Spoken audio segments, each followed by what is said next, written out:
Los antiguos griegos dedujeron que en el hemisferio sur debían existir enormes masas de tierra inexplorada. Un lugar misterioso y rico en oro, con clima templado y nativos dóciles. Los exploradores españoles y portugueses buscaron en vano ese continente perdido, al que todos llamaban ya Terra Australis Incógnita.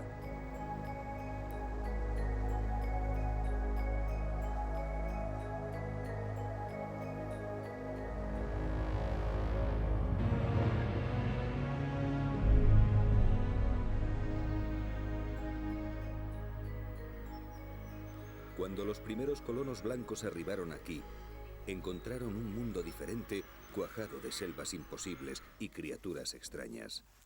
Un territorio olvidado por el tiempo, un mundo extraviado en las brumas de la evolución. El espíritu primigenio del desaparecido supercontinente llamado Gondwana. Nada les era familiar, pero nadie dudó de que era una tierra de esplendor salvaje, un estallido ancestral de vida.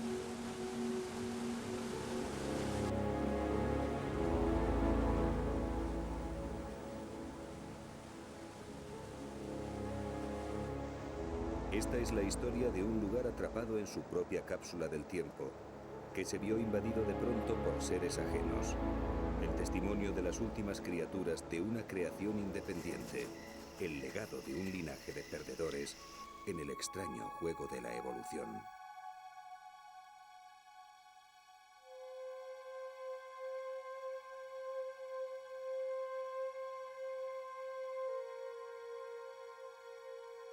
Dos de ellos fueron cautivos de destinos diferentes que les han llevado a moverse en el difícil margen que separa la leyenda de la extinción.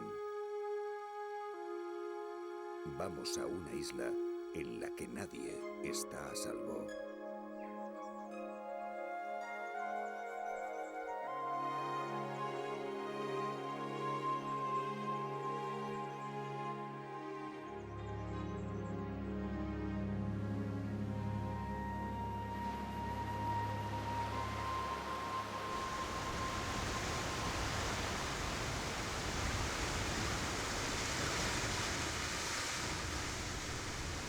Tasmania es una isla situada al sur del continente australiano, del que se separó definitivamente hace unos 13.000 años. Este aislamiento se produjo tras milenios de evolución conjunta, de tal modo que en Tasmania se han conservado hasta ahora reliquias de un arcaico bosque universal que rodeaba la Tierra hace 250 millones de años.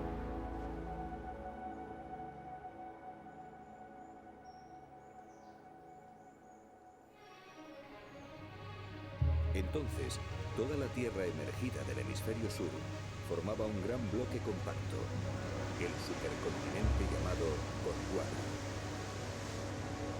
Las pruebas de ello se encuentran en las costas que, desgajadas unas de las otras, conservan testimonios geológicos comunes.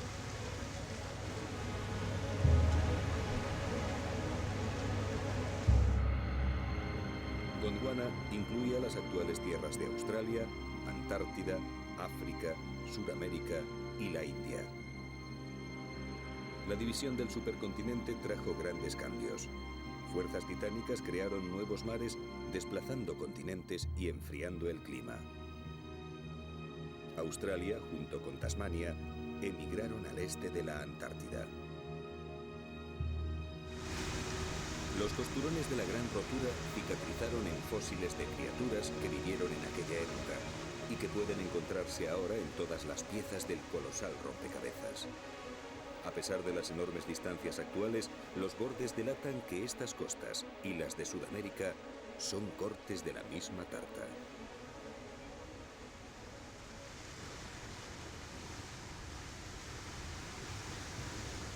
Pero no todas las pruebas de la existencia de Gondwana son tan estáticas.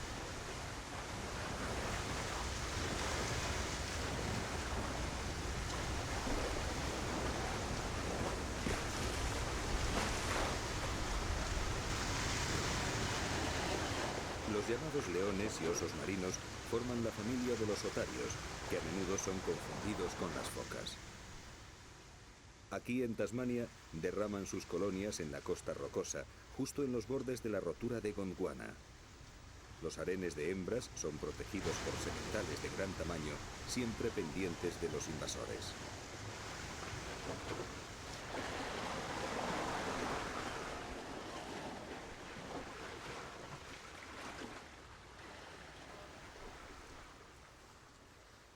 Los otarios, a diferencia de las focas, tienen pequeñas orejas visibles a los lados de sus cabezotas. Además, pueden moverse erguidos con cierta soltura en tierra, gracias a sus miembros mucho más operativos que los de sus primas. Un oso marino en terreno accidentado corre más que un hombre.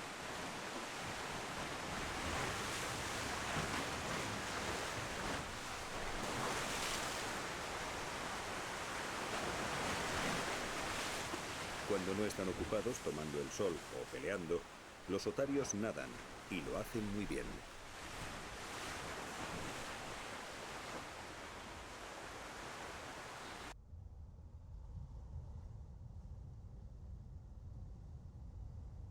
Reman con impulsos simultáneos de sus manos, como volando, sin usar apenas las aletas traseras, como haría una auténtica foca. Buscan calamares, pulpos y peces durante los 5 minutos que suelen durar sus inmersiones.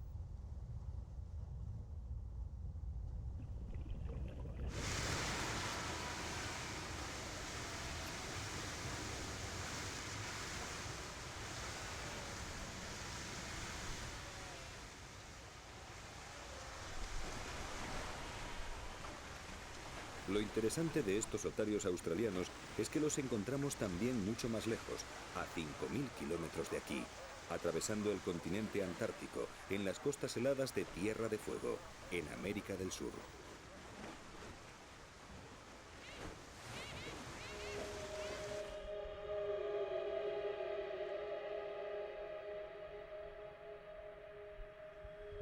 Se trata del otro extremo del antiguo Gondwana.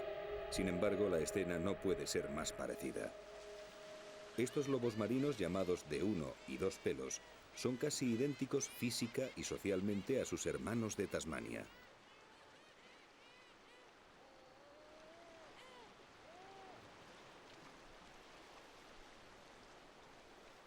Pero el parecido no acaba en ellos.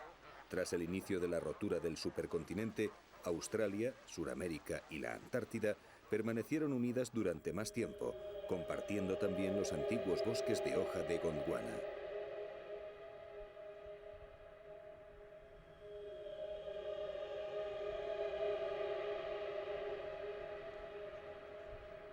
Los últimos reductos de estas hayas australes se encuentran precisamente en Tierra de Fuego y en Tasmania.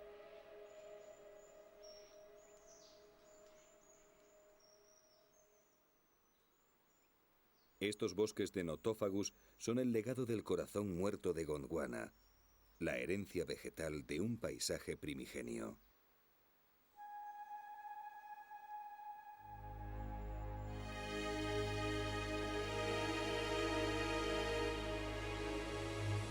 Australia, entonces, se convirtió en un continente aparte. Nuestra terra incógnita australis se desertificó, iniciando el camino de una evolución separada, y bajo ella, la pequeña Tasmania, nuestra isla verde.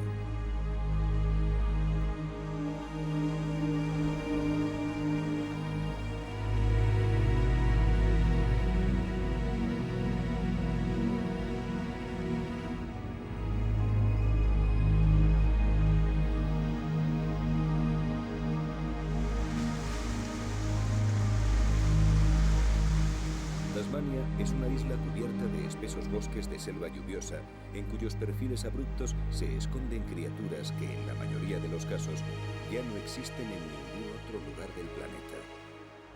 Un paraíso zoológico con numerosos parques nacionales, 3 de los cuales son considerados Patrimonio de la Humanidad.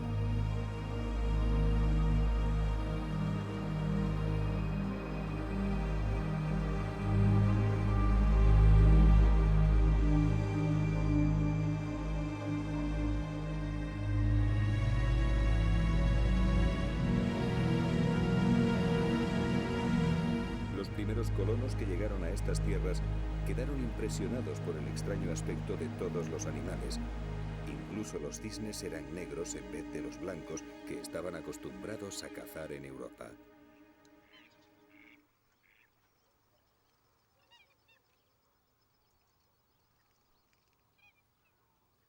Los cisnes negros son abundantes en la Australia continental, en Tasmania y en Nueva Zelanda, donde fueron introducidos. Con sus casi 9 kilos de peso y su envergadura de alas cercana a los 2 metros, este macho deja claro cuál es su territorio.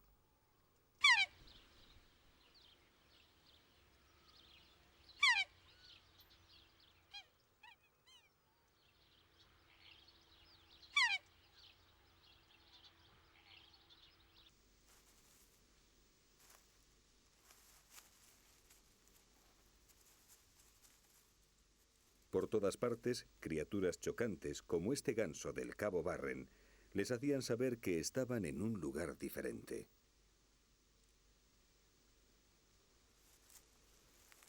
Cada tipo de bosque, cada rama, tienen sus especialistas dotados por la evolución de armas para explotar los recursos de la isla.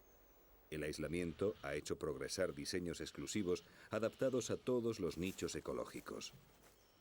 La cacatúa blanca come frutos, mientras la negra de cola amarilla devora larvas de insectos, ocupando el lugar de los pájaros carpinteros que aquí no existen. Ahora está cebando a su pollo ya crecido.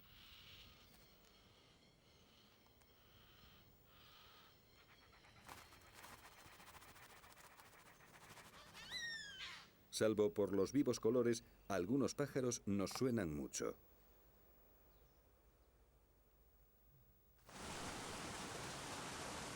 Sin embargo, en el interior de las selvas húmedas de la isla se esconden otros de aspecto menos convencional.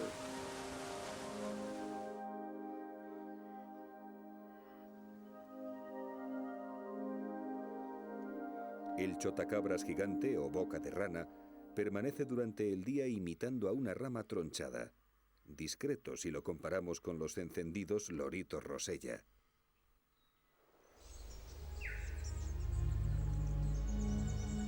Pero una vieja estirpe de mamíferos que llegó a Australia a través de los bosques de Gondwana es la auténtica protagonista de la evolución de esta isla.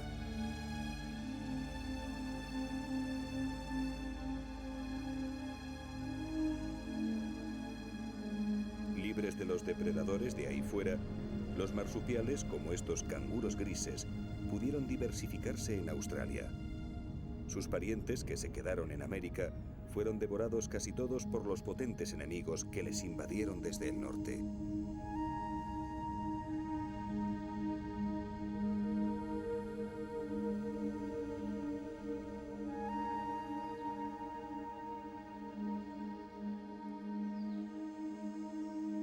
Aquí, a salvo, los marsupiales han podido continuar con su peculiar sistema de reproducción, gestaciones breves y bolsas protectoras donde se ocultan los pequeños.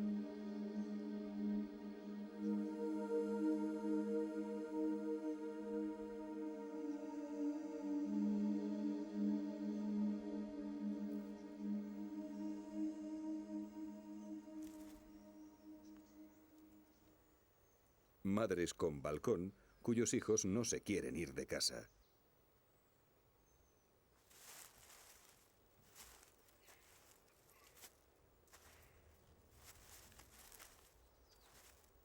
Australia y Tasmania albergan ahora a tantos tipos de ellos que se han adaptado a todos los ambientes y papeles de la pirámide ecológica, de modo que hay un marsupial en cada lugar que en el resto del mundo ocupa un placentario.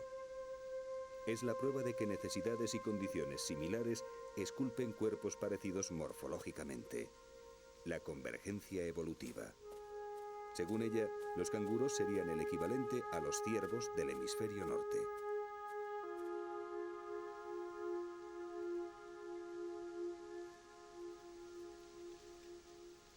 Esos milenios de evolución separada le dieron a este otro el papel de nuestros tejones.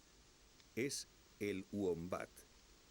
Regordete y de mirada dulce, el wombat tiene también su bolsa marsupial, aunque con la entrada desde atrás, para que no se le llene de tierra cuando excava.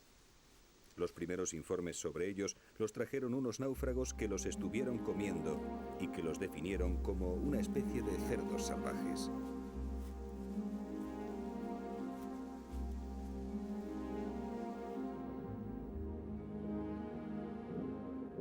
Los largos días de lluvia alimentaban las historias que los primeros europeos inventaban al calor de la lumbre en sus cabañas. Sin embargo, al caer la noche austral, era cuando los colonos sacaban a relucir sus ancestrales temores importados. Fantasmas y duendes que hallaron aquí un ambiente perfecto para desarrollarse al amparo de la bruma.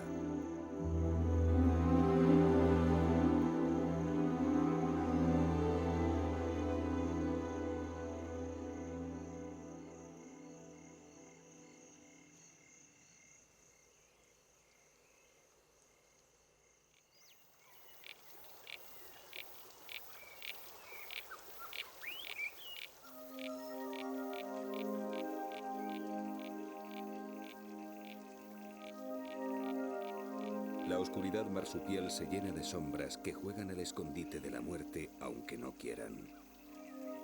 Veo, ¿qué ves?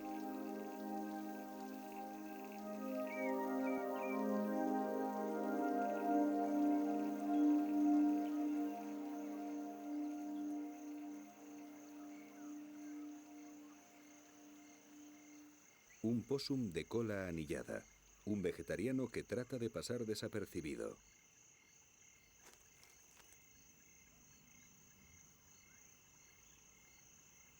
Para aquellos hombres, animales como este eran poco apetecibles desde el punto de vista gastronómico, pero pronto aprendieron a valorar sus pieles y los cazaron masivamente.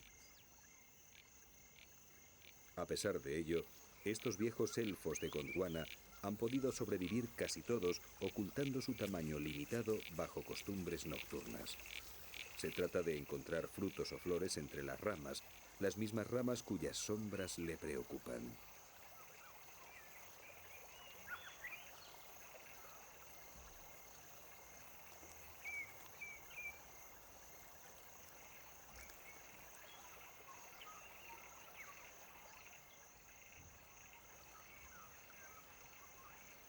Le preocupan porque algunos de sus parientes de bolsa comen carne, se han convertido en eficaces depredadores y andan tras un descuido.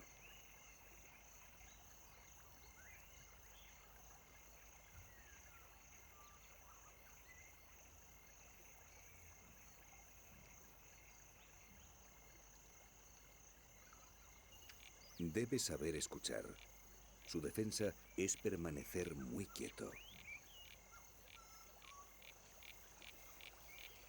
La de otros es algo más activa.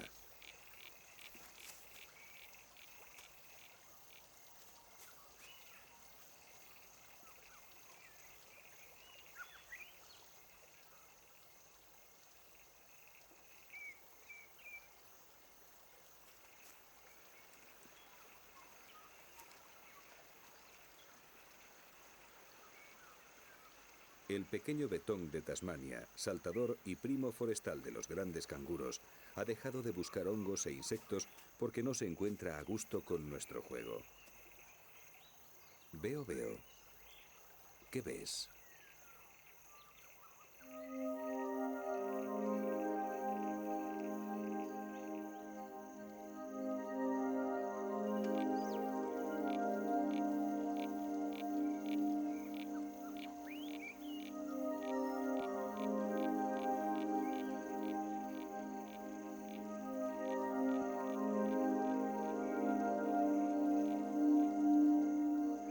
El Dasyuro viverrino, un tipo de los denominados gatos nativos especializado en cazar invertebrados y pequeñas presas sobre el suelo del bosque.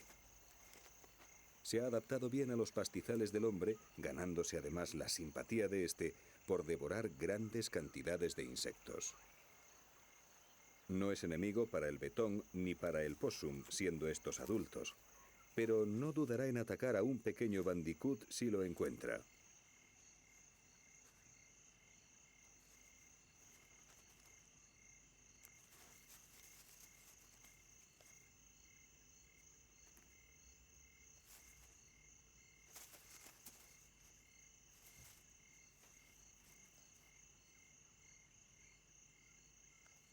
Ahí está.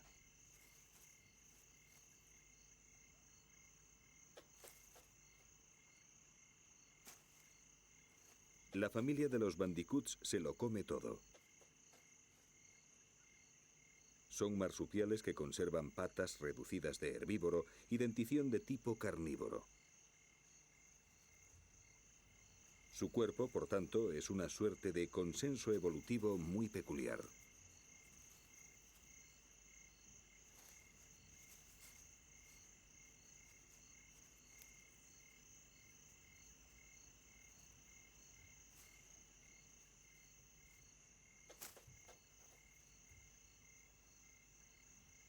Pero con 40 centímetros de largo, un bandicoot nunca sabe cuándo está tomando su última cena.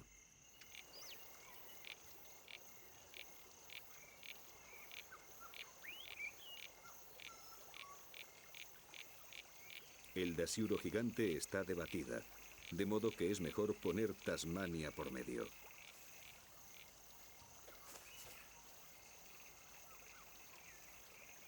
El dasyuro gigante, o de cola moteada, es un asesino de 4 kilos de peso dotado de una inteligencia extraordinaria para cazar entre las ramas altas. Se trata de la versión marsupial de la marta europea. Su vida, ligada al menguante bosque, le proporciona un futuro incierto.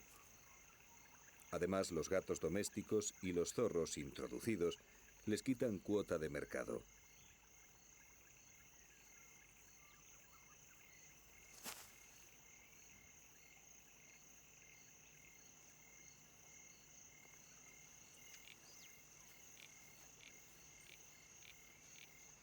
Sin embargo, mientras siga aquí, ningún ave o opossum está a salvo cuando el gran dasyuro se va de copas.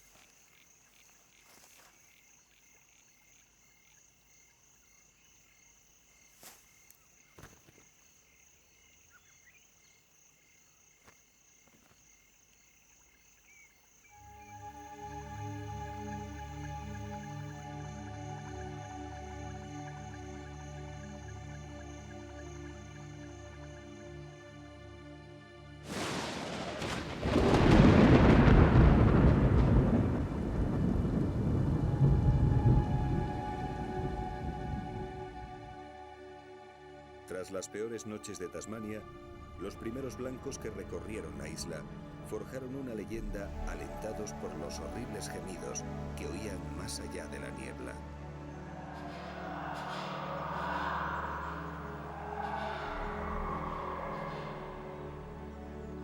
Solo un diablo podía ser el culpable, el diablo de Tasmania.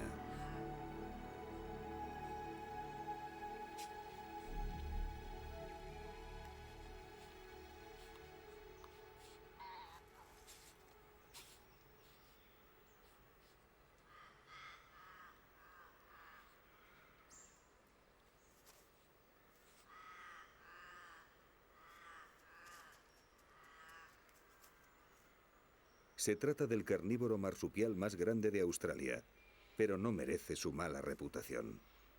En realidad es un predador poco eficiente y tímido, más aficionado a la carroña que a darse grandes carreras detrás de nadie.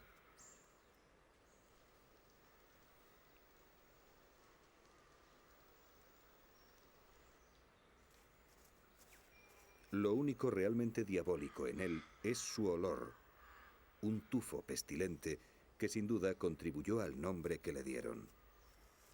Aquellos marineros, cuando se daban cuenta de que habían sentido terror por una criatura tan inocente, se veían obligados a inventar historias terribles, cuajadas de exageraciones, para justificarse ante sus interlocutores.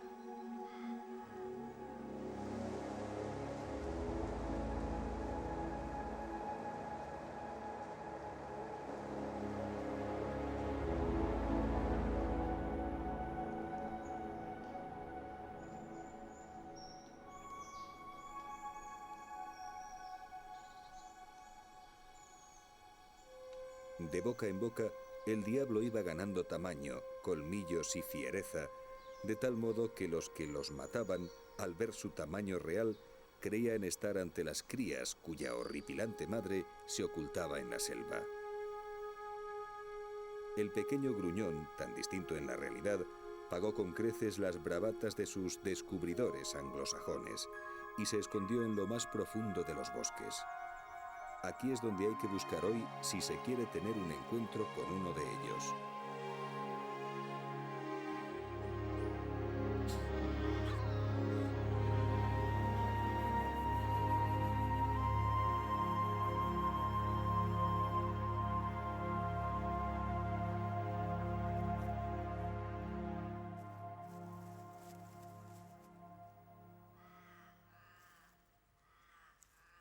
Los diablos de Tasmania son poco sociables. Merodean en solitario buscando sobre todo carroña por medio de su excelente olfato. Rara vez matan, pero cuando lo hacen son los wombats y los wallabies sus presas más comunes. Compacto y vigoroso, su adaptabilidad alimenticia explica que haya aguantado bien la colonización de sus tierras, al contrario que su pariente el tilacino.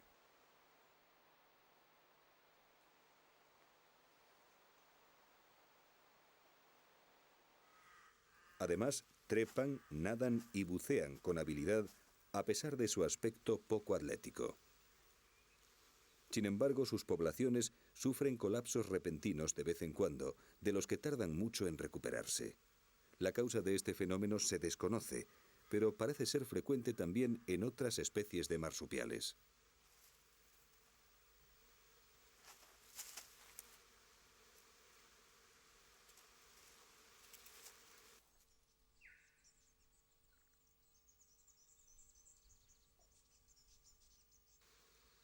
El diablillo, de 1 metro de largo y apenas 8 kilogramos de peso, posee en su interior, sin embargo, espermatozoides gigantes.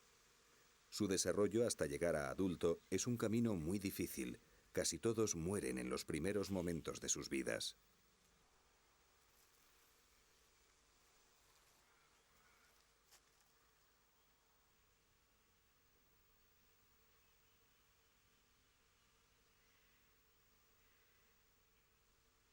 Pero por lo menos aún están aquí, vivos y con su mal carácter de siempre. Los diablos desaparecieron de la Australia continental, encontrando un refugio hasta nuestros días en la boscosa Tasmania. Pero otro matador marsupial mucho más grande esconde su quimera entre los libros de zoología y las selvas de esta isla. El último fue cazado en 1930 y desde entonces nadie sabe nada más de él.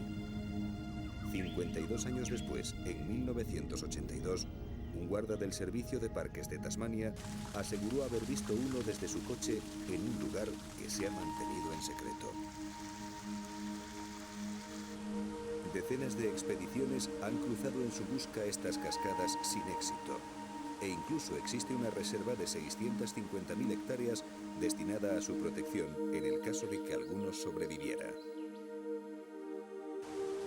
Un animal fascinante de hasta 35 kilos de peso al que la evolución paralela de los marsupiales llevó a adquirir el aspecto y las costumbres de los lobos del hemisferio norte sin tener nada que ver con ellos.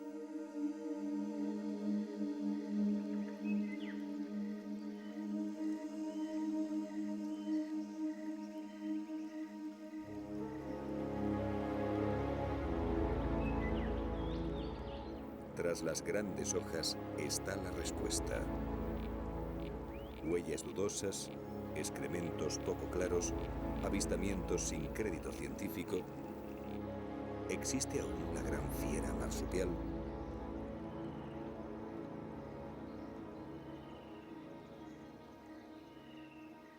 Es el tilacino, también conocido como lobo marsupial o tigre de Tasmania. Un cazador solitario de canguros que agotaba a sus presas persiguiéndolas cercamente hasta que se le entregaban.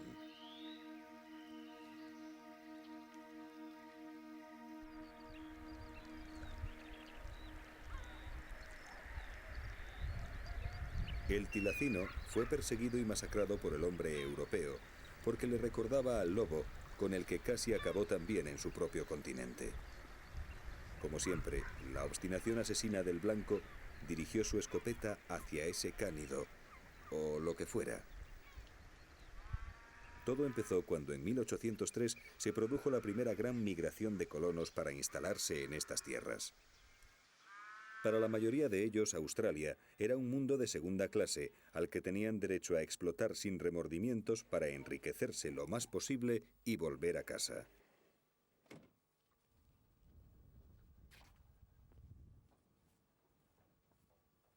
Jeff King es nieto de los que se quedaron y aún sigue aquí. Sus antepasados cortaron los bosques, establecieron granjas y, lo que es peor, trajeron a sus animales domésticos tan distintos a los nativos, mamíferos placentarios agresivos unas veces e inadaptados otras.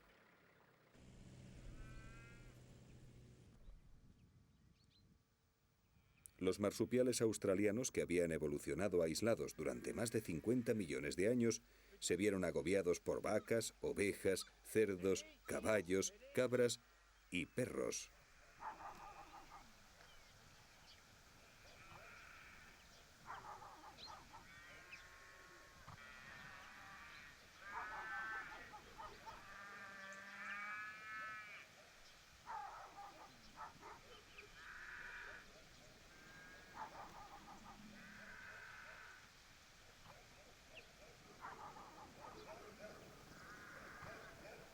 El conflicto estaba servido. Muy pronto los granjeros acusaron a los tilacinos del ganado que mataban los perros asilvestrados y las enfermedades. La calumnia fue creciendo y en poco tiempo toda Escopeta sabía ya quién era el culpable de todo lo malo que ocurriera en su granja: las enormes fauces del lobo marsupial.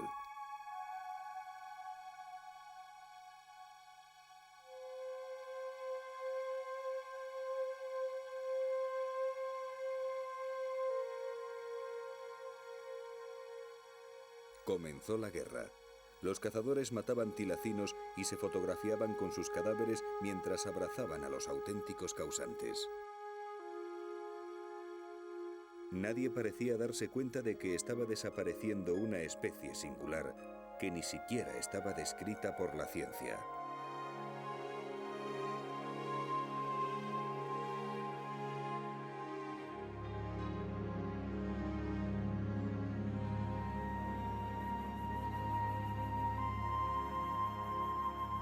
Las pieles de tilacino se pusieron de moda en Londres para confeccionar chalecos de caballero, mientras los últimos ejemplares de la herencia predadora de Gondwana se pudrían en jaulas cutres de zoológicos en los que nadie los miraba por sus costumbres nocturnas. La maravilla evolutiva se fue con la extinción como abogado de oficio.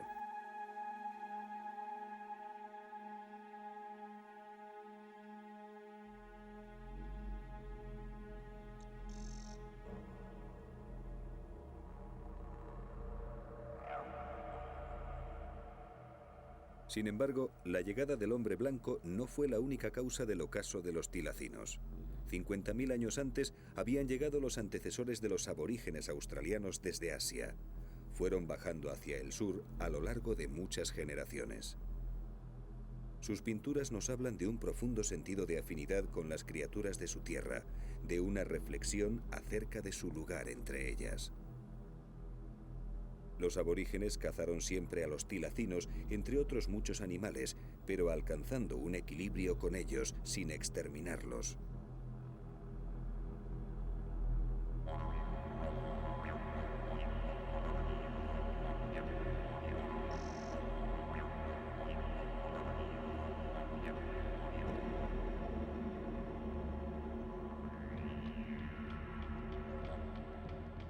El fuego era utilizado por ellos para aclarar la maleza, ayudándoles en la caza, y con él cambiaron el paisaje de Australia. Las llamas aborígenes eran su templo tribal y su centro espiritual. Convivieron en cierta armonía con su entorno, pero cometieron el mismo error que los hombres blancos mucho después. Trajeron con ellos a sus mejores amigos. Los perros traídos por los aborígenes pronto se asilvestraron, dejando a sus amos para cazar solos, compitiendo con los tilacinos.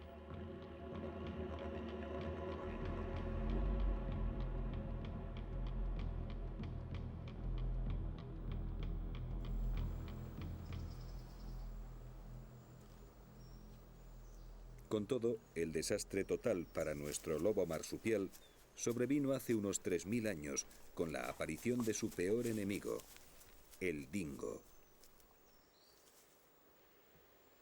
Nadie sabe cómo llegaron a Australia, pero son auténticos cánidos descendientes de los lobos asiáticos.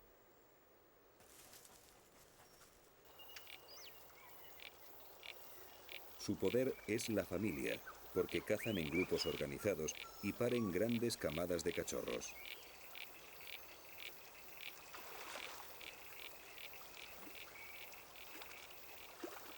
Los tilacinos, solitarios y menos prolíficos, sufrieron no solo la competencia por los mismos recursos, sino la caza directa por parte de las hordas de los nuevos perros amarillos.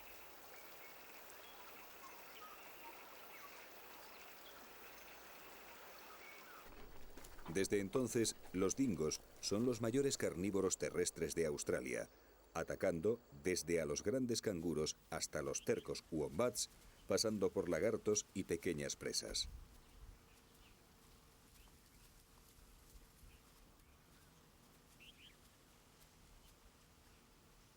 Cuando las primeras ovejas llegaron a Australia, ellos ya estaban aquí, y sus matanzas fueron también endosadas al ya de por sí negro expediente de los tilacinos.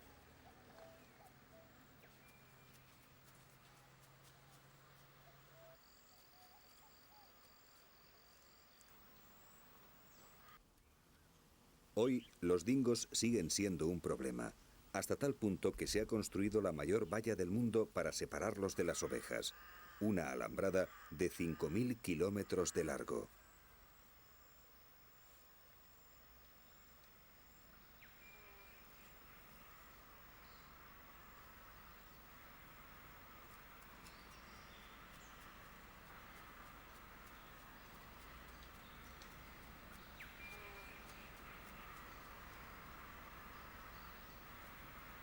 La fuerza ecológica del dingo es la de todos los cánidos salvajes.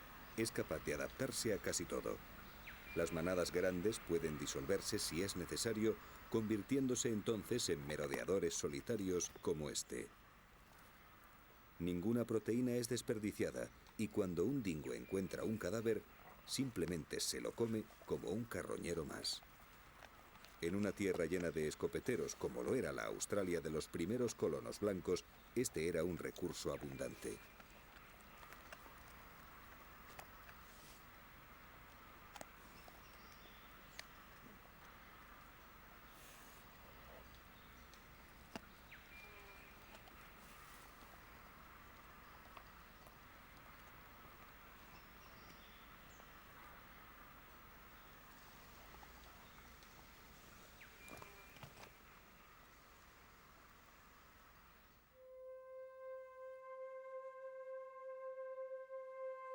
De modo que entre los perros asilvestrados, los ganaderos y los dingos, el único lugar en el que un tilacino está a salvo es este, la vitrina de un museo.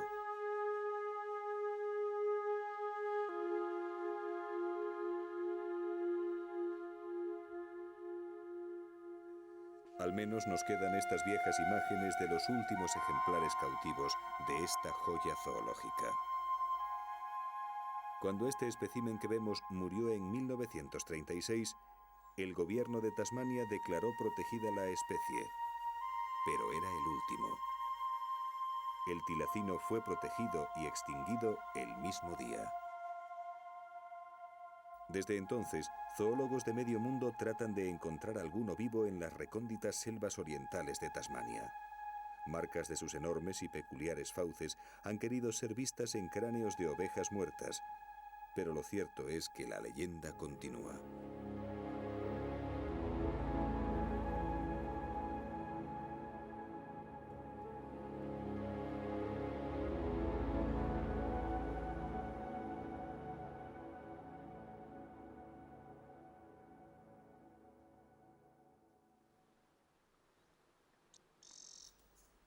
Tantos cambios, tantas invasiones sufridas por la tierra de los marsupiales fueron desastrosas para algunos, como ya hemos visto. Sin embargo, la desaparición de masas boscosas a favor de los campos abiertos, la diversificación de los pastos enriquecidos por especies herbáceas nuevas y la instalación de bebederos para el ganado han favorecido el éxito poblacional de otros animales como wallabies y canguros. Como era de esperar, con tantos canguros comiendo hierba por ahí, los ganaderos no tardaron en enfadarse y sacar las escopetas de nuevo.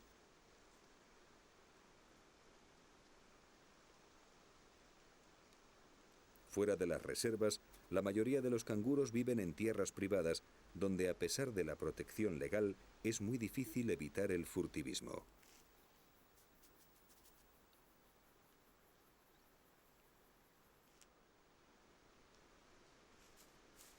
Muchas voces dicen ya a los ganaderos que por qué matar canguros para criar ovejas que pasan a formar parte de los excedentes mundiales de lana y carne, cuando lo rentable en realidad sería criar a los propios canguros.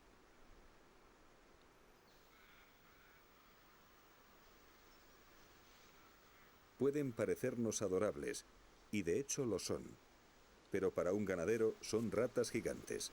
Hay demasiados y se comen la hierba destinada al ganado.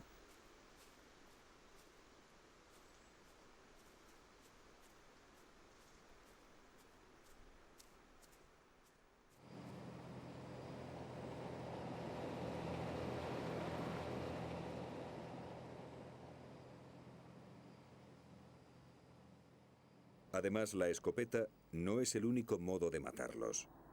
La Australia moderna pasa factura también a los hijos de Gondwana. Grandes llanuras, carreteras rectas y velocidad excesiva.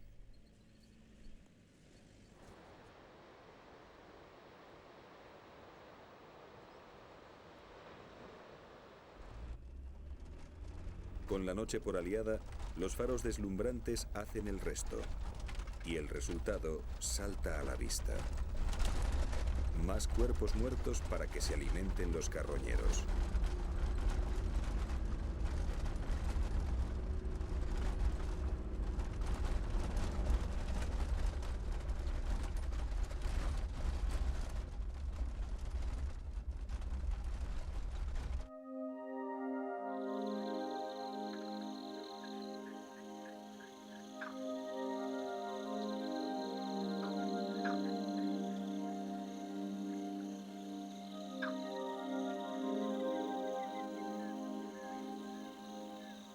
Tasmania es hoy por hoy el último refugio de la naturaleza de Australia. Gracias a ser una isla, los dingos no llegaron a ella y por ser montañosa, los granjeros respetaron gran parte de su superficie. En lo profundo de sus selvas aún se escuchan los gruñidos del diablo que espeluznaron a los primeros colonos.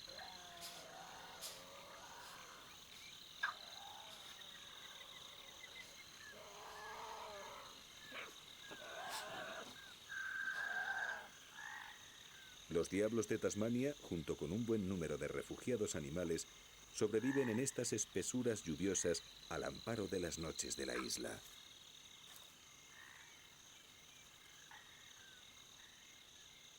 Ellos consiguieron escapar al más que probable destino trágico del tilacino gracias a varios factores. En primer lugar, sus pieles no son apropiadas para confeccionar nada debido a su terrible olor, por lo que la industria peletera se cebó en los possum como este de cola peluda.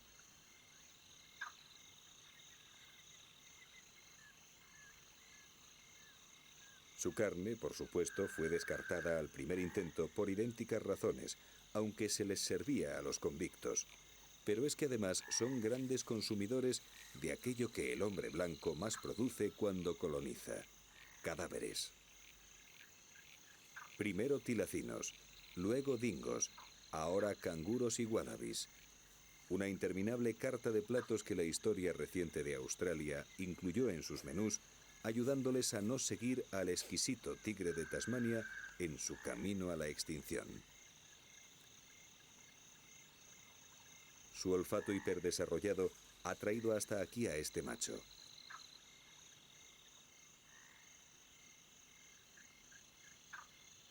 Pero el cadáver ya ha sido encontrado por otro diablo, que trata de esconderlo ante la competencia. En cuanto dos diablos de Tasmania se reúnen junto a una carroña, todos en el bosque saben lo que va a ocurrir. Comienzan inmediatamente sus famosos gruñidos.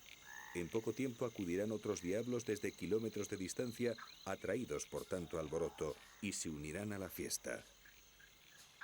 Estos aquelarres de sonidos grotescos, escuchados desde lejos en medio de la espesura de la selva, ponían los pelos de punta a aquellos primeros colonos de estas tierras que se encerraban en sus casas aterrorizados, imaginando escenas primitivas de monstruos enormes.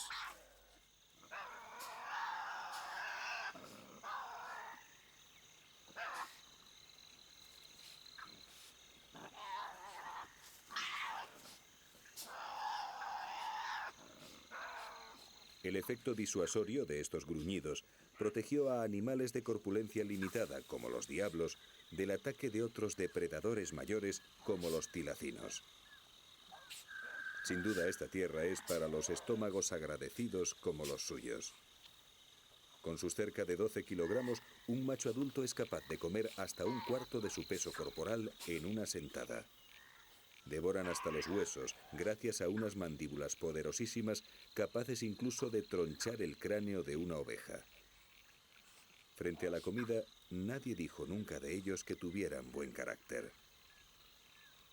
Lo cierto es que Tasmania sigue siendo la casa del diablo.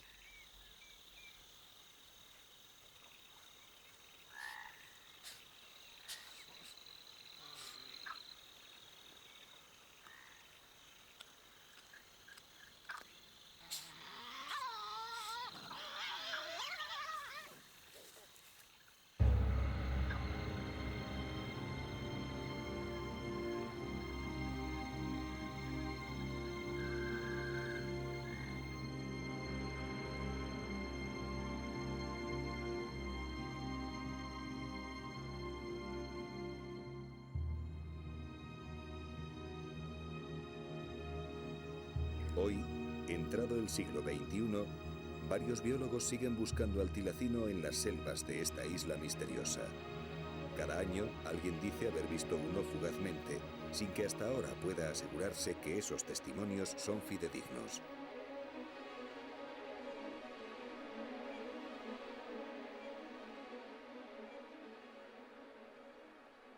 Descubrir uno vivo podría darnos muchas respuestas, tal vez datos fisiológicos desconocidos que nos ayuden a entender mejor nuestro propio organismo. Tal vez simplemente el placer de conocer a un viejo amigo que creíamos perdido.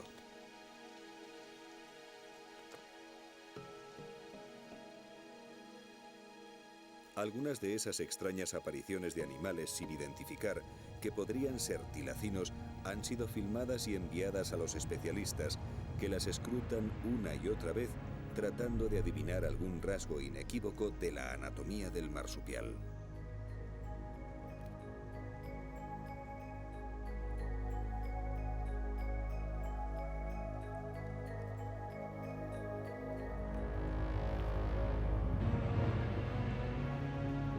Es posible que siga ahí, en alguna parte, y quizás sea mejor que nadie lo encuentre. Probablemente está más seguro como leyenda que como lobo real, pero Tasmania lo echa de menos. La vieja isla de la Bruma, junto a la que tantos marinos navegaron sin verla, contiene aún rincones por los que nadie ha pasado. Laberintos enramados entre montañas que albergan la esperanza de hallar uno vivo. Pero el hábitat natural de los lobos marsupiales no son estas selvas. Aquí habría llegado bajo presión y, de haber alguno, puede que no resista mucho tiempo fuera de su ambiente. El secreto continúa oculto en esta isla de diablos tímidos y tigres fantasmas. El último refugio del espíritu de Gondwana.